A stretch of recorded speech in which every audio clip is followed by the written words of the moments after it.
We are in MODEM Debrecen in the retrospective exhibition of László Lakner that provides a survey of László Lakner's work from his early period until his recent artworks.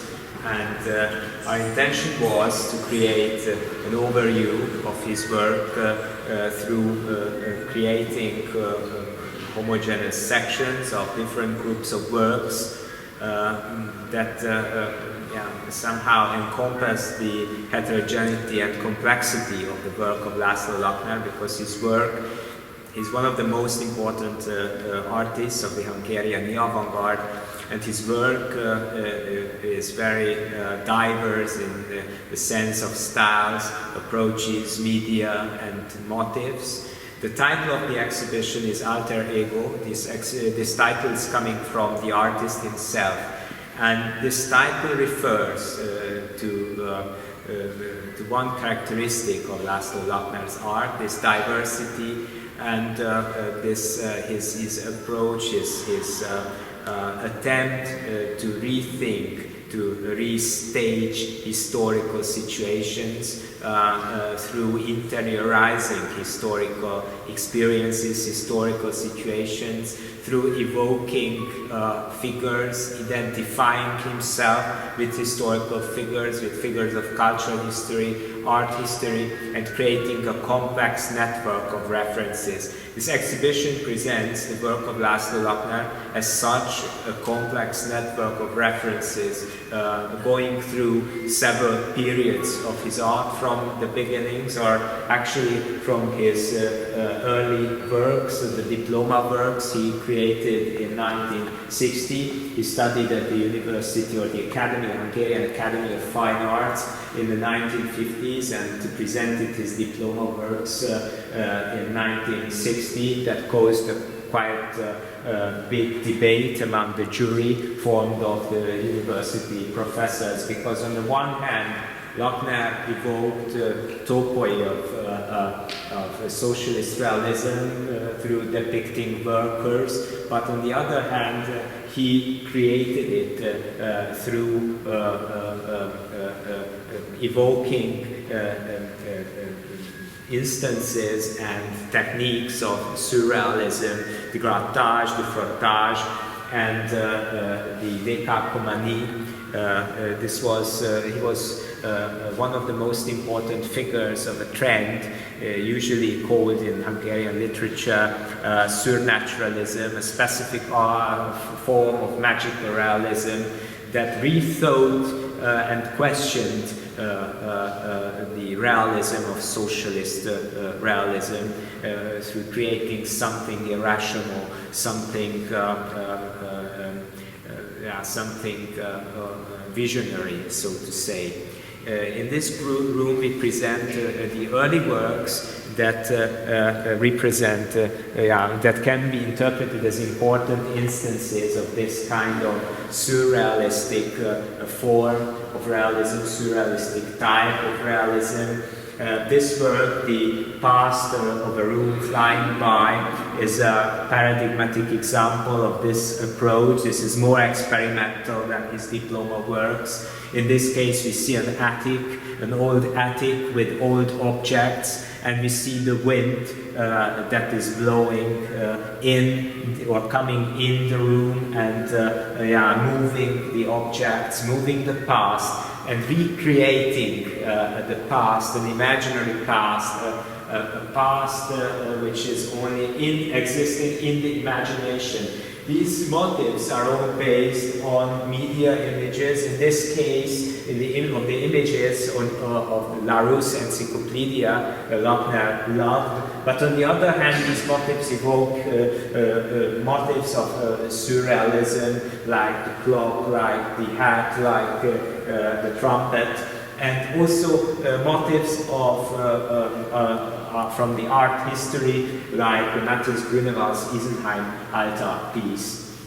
But why do you think it is important? Because it reflects a very important question in László Lakner's art, namely the rethinking and revisiting of the past and recreating, reconstructing the past, creating a constructions of the past. And this, among these constructions, this work is crucial. One of Lakner's most important works, Seamstresses Listen to Hitler's Speech from 1960, which is based on a photograph. One of the first Lakner works that is based on a photograph he found in the magazine called Magnum with the title Haben die Deutschen sich verändert, meaning did the Germans change? This photo depicted a group of women listening to Hitler's speech. Lakner reworked the photo, created a surrealistic vision from this photo,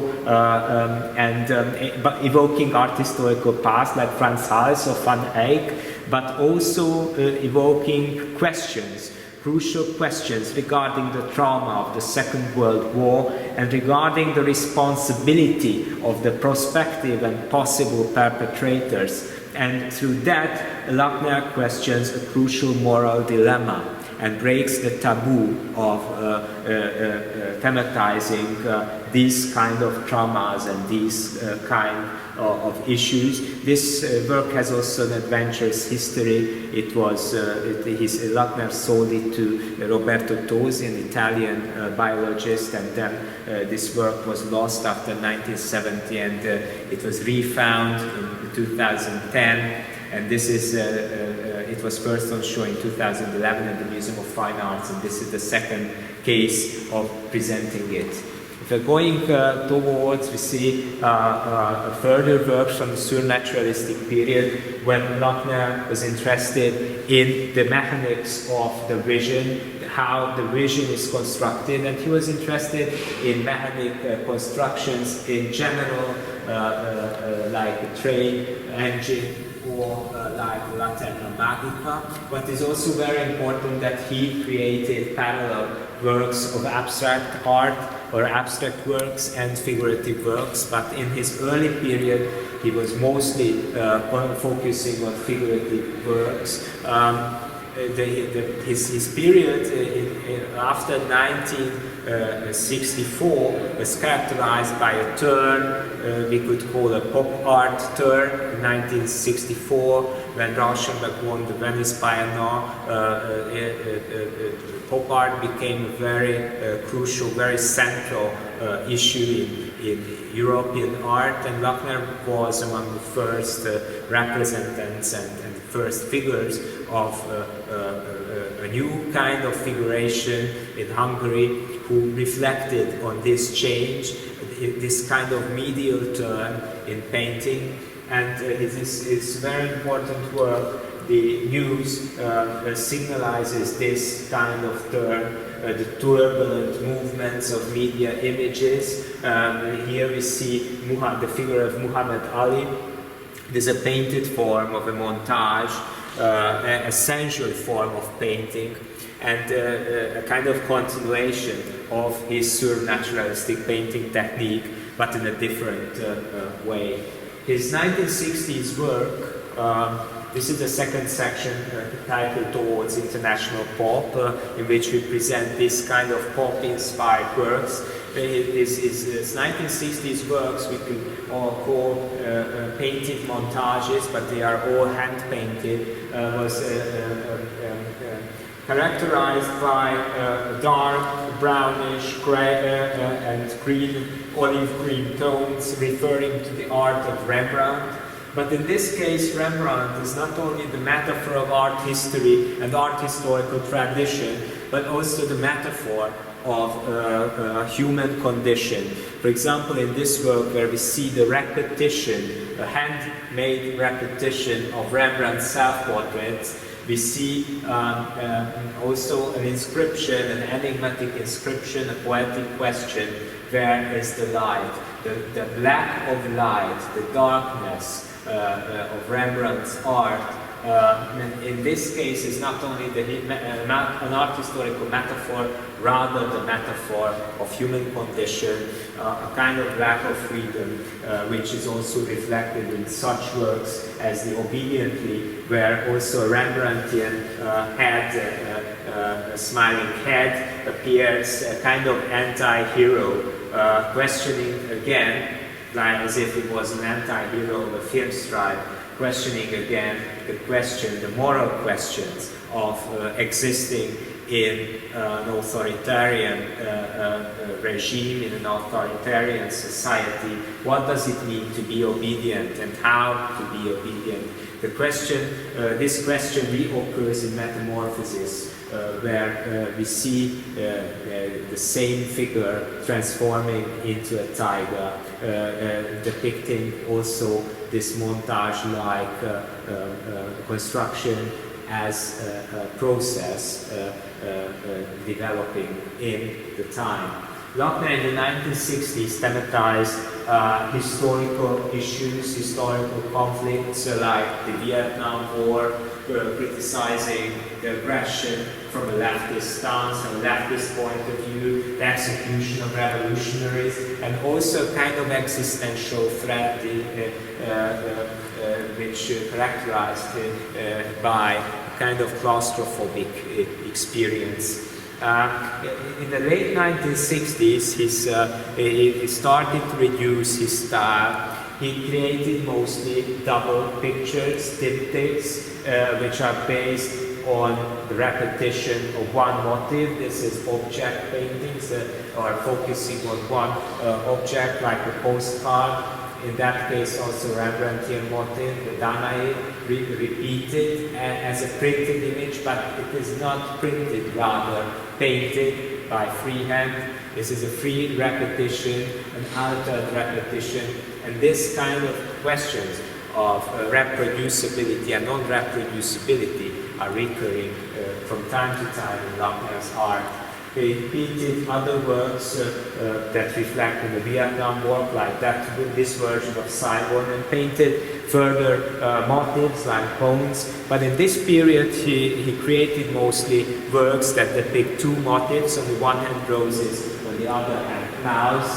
Both motifs are related to surrealism and pop art, but also full of further implications, full of connotations, also erotic connotations. In this case, the mouth evoking a photograph, also magazine photograph. In that case, the mouth of Fritz Teufel, a new leftist revolutionary, composed into a circular pop artish motif defined by colorful stripes.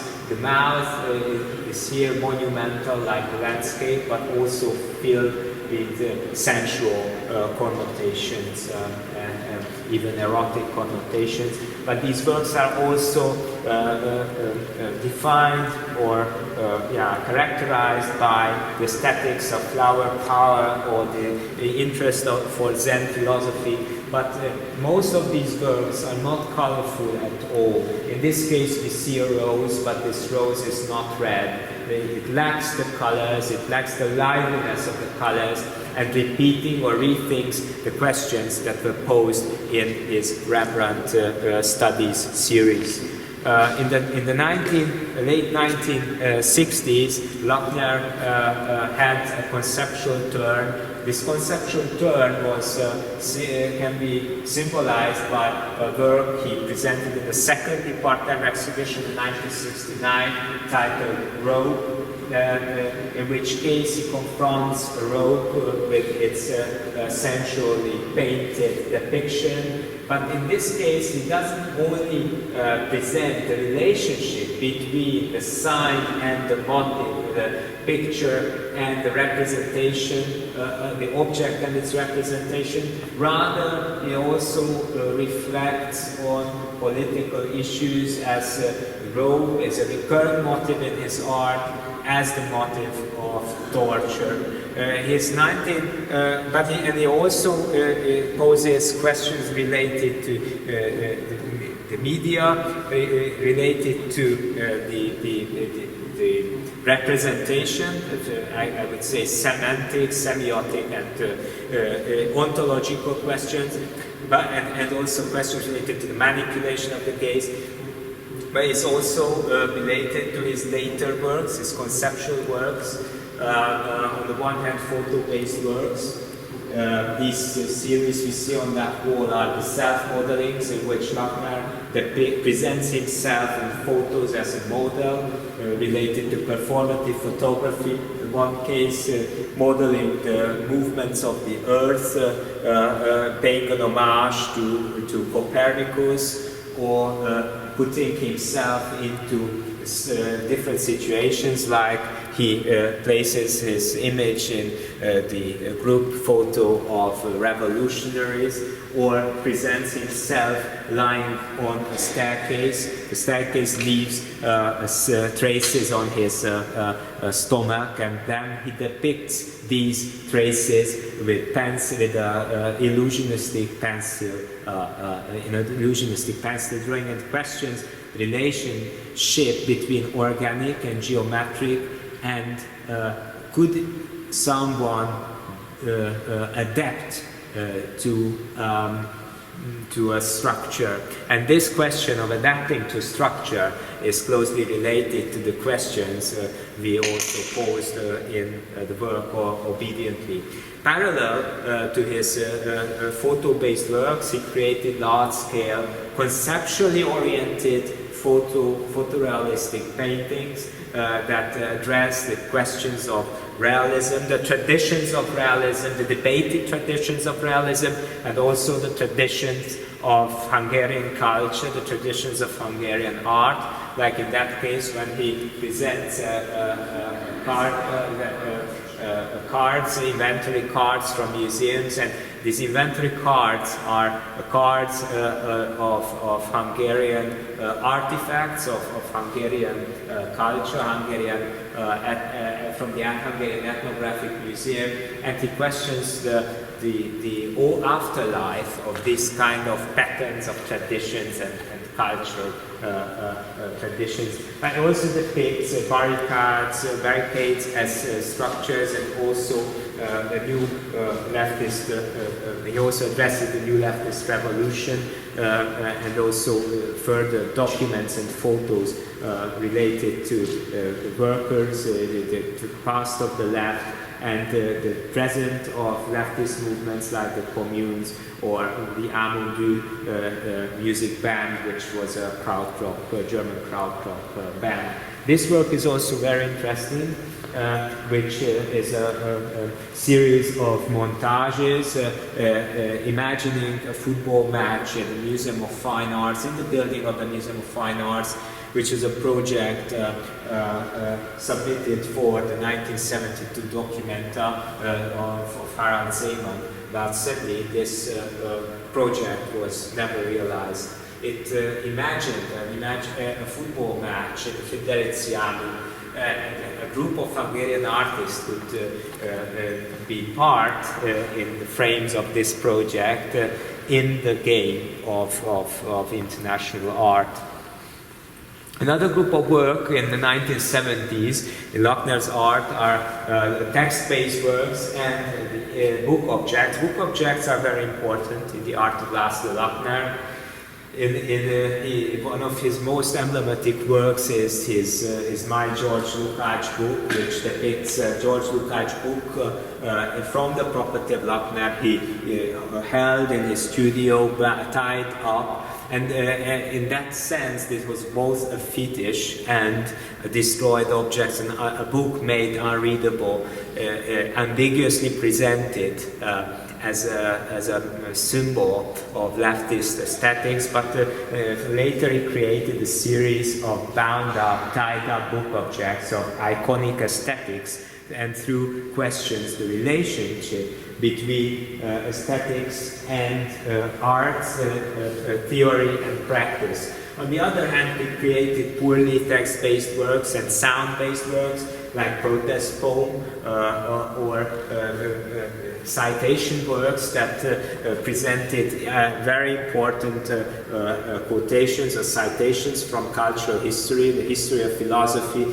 presented in different languages, and through that questioning the act of transition between cultures, and the possibilities of going beyond boundaries. The next room is presenting Lakner's text-based arts. In 1974, he moved to West Berlin after receiving the DAAD scholarship, and then he became, he's remained in Germany, and from that until today he is living in Germany, and his main focus became text-based art. In this room we see a selection from his 1970s text-based artworks reflecting on art historical traditions like text by Leonardo and sketches by Leonardo, and Duchamp's text notes created for the large glass, and through that he questions the boundaries, the frameworks of painting, and the painting after the end of painting, recreating Duchamp in the frameworks or within the frameworks of painting. But this kind of painting is both sensual and conceptual in the same time. Painting that becomes a conceptual gesture, but still sensual. In 1981, Lakner received a scholarship of the PS1, New York, and New York made a huge impact on László Lakner's art, created more expressive, more monumental works, imbued with historical and cultural references of the art and the text of Paul Celan and the early Hungarian language artifact. One of the first sentences remained from Hungarian language, Ishapur és hó, which means we are dust and ash. These works also reflect on death. They are death works, like the citation from the Death Fugue and the Ishapur works, because Lakner experienced the closeness of death while experiencing the death of the close friend, the photographer György Lőrinci. This experience also inspired a big figurative group of works, Heads and Skulls, one of the most important and largest example of which we see on that wall. MODEM has a very interesting space, corridor, which can only be used for site-specific installations, and Lakner decided to show here in this corridor a site-specific letter-based installation, a kind of letter corridor in which we see blue letters as codes, undecipherable codes that create a space. And if we go through this corridor, we feel ourselves going through the imaginary space of a Lakner painting. As at the end of the corridor, we see a letter-based, text-based Lakner painting from the 1990s. In the second part of the exhibition, the second track of rooms, we see Lakner's activity from the 1990s onwards. On the one hand, his lyrical, letter and text-based, informal-like works, like Lettres Imaginaires, these very sensual and expressive works that depict unreadable text, unreadable writings, that are becoming organic forms and landscape-like motifs, but we also see purely abstract and more abstract motifs also in this section, and some bookworks that are now conquered by painting and made, Lakner made the pages of the book unreadable through creating monochrome painting on their surface. Lakner also created lots of works in the 90s and 2000s that presents signs and structures, such semiotic questions that characterized his earlier conceptual practice in the 1970s, like this painting and partly photography,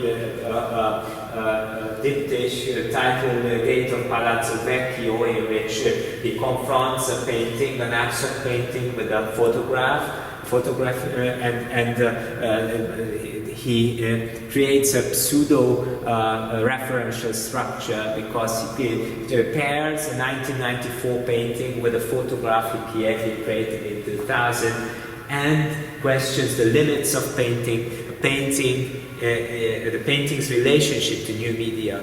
Other works can be also treated as painted visual poetry, like Kukuriku, which is a Hungarian play on words, evoking Sándor Petőfi's My Mother's Hand, a very important Hungarian poem, and referring to an animal and in a word that can only be understandable in Hungarian language, is in English kakadudu.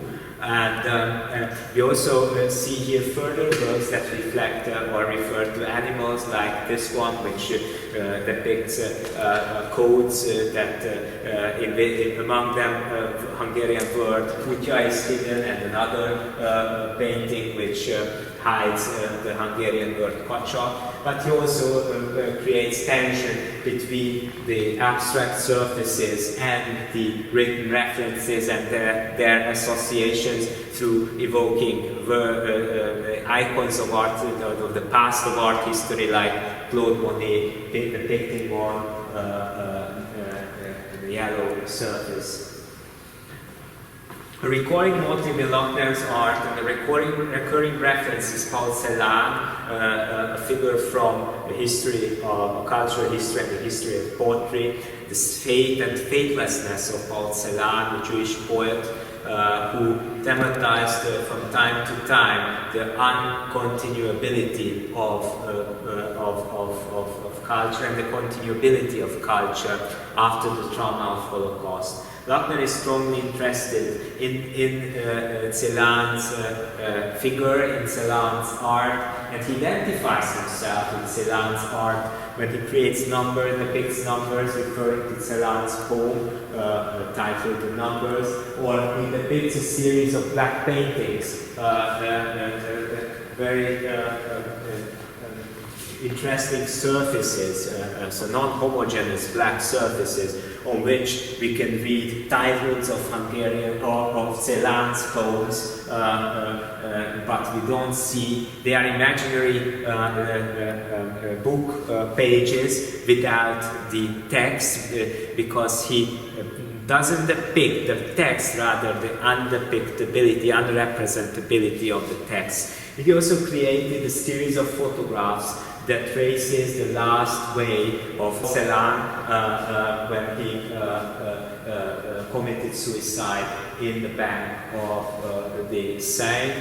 And in the last section, we try to present, in the last section titled Legal Universe, we try to present the polyphonic character of Lakner's late production, referring to his earlier works, referring many contexts of his activities, and the references, the inner references between the work, his recent abstract paintings, the painting Meet the Universe, and also his works related to photorealism. He still creates photorealistic works, more simple, more reduced, but socially engaged, as were the early works. And the last pieces of the exhibitions are as a kind of afterwords and mottos reflect to Lakner's reflections of his own past and the historical past, posing the question while Lakner's playing the Internationales melody on a toy. Was it a dream? And this question, if it was a dream or not, can be seen as a general question related to Lakner's art, full of enigmas and complexities of references and alter egos.